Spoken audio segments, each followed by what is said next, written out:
In the last lesson, we forgot to save this. So you can come up here, click on Save As, and save it in Documents or someplace. Okay, so in this lesson, we are going to be looking at some folders, Model, View, and Controller. The Controller has one file in it, and View has a Layout folder, and Model has Concern folder, but they're all empty at the moment. So we'll start with the model.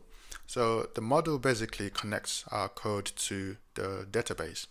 So it's very, very important. Before we start, so we have full name, username, and password. So we want to generate a model that basically instructs our database to create a database.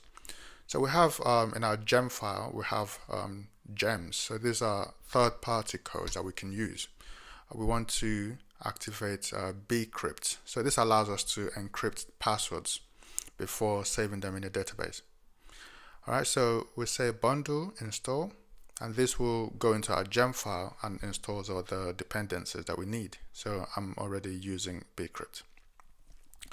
Okay, so once you've done that, you can come back and say Rails generate model singular moderator, and then now we'll give it the fields that we want. So its full name is a type of string, username is a type of string, and password we say password underscore digest because we're using bcrypt, and it's also a type of string. So enter, and we have two files generated, okay, a migrate and a model.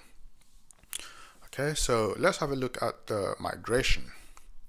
So our migrate has this generated for us. So this is a class called create moderators. It has a method inside it, and it has all these fields to create.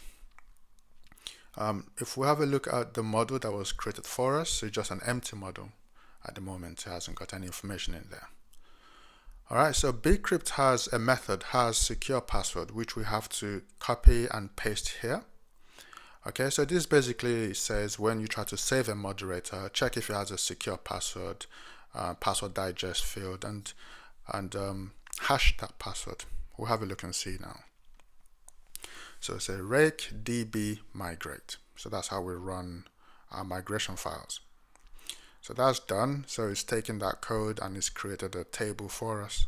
So we can have a look and see the newly created table. So if we go into our development, we can see this is the table contents, a database, and here is a schema for the table. So we have a few additional fields in there for us, created that and updated that. Okay, so to view our database properly, we can use the SQLite Studio that we downloaded and installed earlier. Up here, we'll click Add Database and browse to your Rails blog. Okay, and in there we have a DB folder, and then click on Development SQLite 3. And then OK that. So now we have our DB. So double click on this, will give you our moderators table. We also have our schema migrations, but we're not worried about that for now. So double click on moderators and try to resize. It's a bit fiddly. Yep, and drag it down and drag these bits here down that way. So this is our table, our moderators table. We have the fields in there. There's no data in there at the moment. So this is the structure of the database. So now we want to seed our app. So to do that, we have this seeds.rb.ruby file. Because we're moderators basically need to exist in the system, so it makes sense for us to manually create that. So we say moderator model create a new moderator for us. So we give it some credentials. So the fields in the database has a full name, and we'll give it a full name. It has to be a string, so give it a quotations, and then The second field is a username. So this is very similar to CSS. If you did that in previous projects, it looks very similar to it. And we'll have password, which I just put example as a password. Okay, I just return. We don't have to put this on the whole line of its own. All right, so now that we've put some seed data there, we can say rake db seed and enter, and that's all we do. So this will run, use our newly created model and seed our database with the information that we've given it.